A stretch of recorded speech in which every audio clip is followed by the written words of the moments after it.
Today I'm comparing these two products, K18 and B24. Let's start talking what they are and their benefits. K18 works to repair even the most extreme damage caused by bleach and color, chemical services, and heat. It travels into the innermost layers of hair to reach the core polypeptide chains. Now let's talk a little bit about the B24.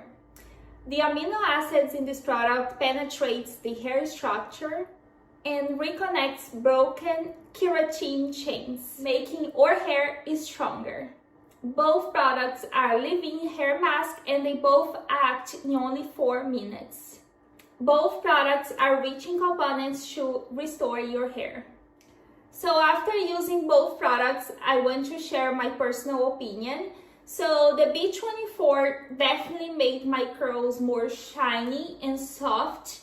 And today I use the K18 and this is my natural hair. And with the K18, I notice more volume, which I love.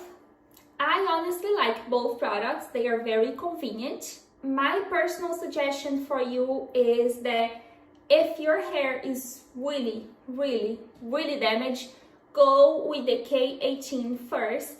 And if your hair is okay and needs extra hydration, extra shine, go with the B24.